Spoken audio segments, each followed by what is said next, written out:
au Venezuela. Le président de l'Assemblée législative de transition a pris part à l'investiture du président du pays, Nicolás Maduro, a remporté la présidentielle de juillet dernier avec plus de 50% des voix. Son investiture respecte l'exigence de la Constitution. Le candidat élu prend fonction le 10 janvier de la première année de son mandat constitutionnel. La cérémonie avec notre envoyé spécial au Venezuela, Sanoa Christine Koulibaly.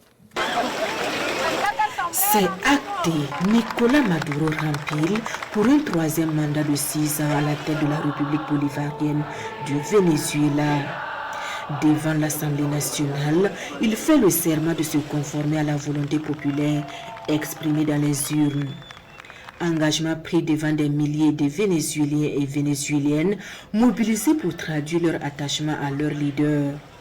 Au rang des invités de marque, les mandataires du capitaine Ibrahim Traoré. Le président nouvellement élu a non seulement prêté serment, mais aussi a livré un discours de près de 2 heures à ses compatriotes, mais aussi a souligné la nécessité d'approfondir la coopération avec les pays africains et avec d'autres partenaires comme la Chine, l'Inde et la Russie.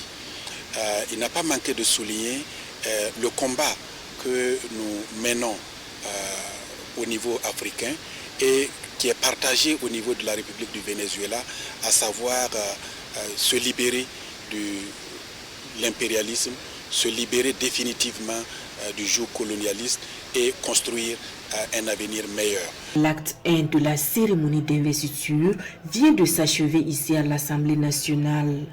La seconde, loin de nos caméras étrangères, se fera dans une académie militaire. Une cérémonie dans la pure tradition militaire, faite d'allégeance des militaires au chef de l'État. Le dernier acte se voulait un moment de communion entre Maduro et son peuple. À ce niveau, un fait marquant qui nous réjouit, nous avons constaté la présence parmi la population réunie de Burkinabé, qui brandissait le drapeau du Burkina Faso. Le président Nicolás Maduro n'a pas manqué de saluer la présence du Burkina Faso parmi les participants. Et à ce niveau aussi, il s'est agi pour le président de jurer surtout sa loyauté à l'égard de sa population et son engagement à travailler pour le bien-être de la population vénézuélienne. Il faut dire que c'est là une investiture qui nous apprend que 2 choses. D'abord, la loyauté qu'un président doit avoir à l'égard de son peuple.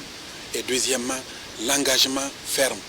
Et le président Maduro l'a dit à plusieurs reprises, il s'engage au prix de sa vie, au prix d'un sacrifice suprême pour le bien-être de la population vénézuélienne et surtout pour libérer ce peuple-là du joug colonialiste. Ce cérémonial ce 10 janvier est une exigence de la Constitution qui stipule que le candidat vainqueur des élections prend ses fonctions de président de la République le 10 janvier de la première année de son mandat constitutionnel. En rappel, Nicolás Maduro a été réélu le 28 juillet dernier avec plus de 50% des suffrages.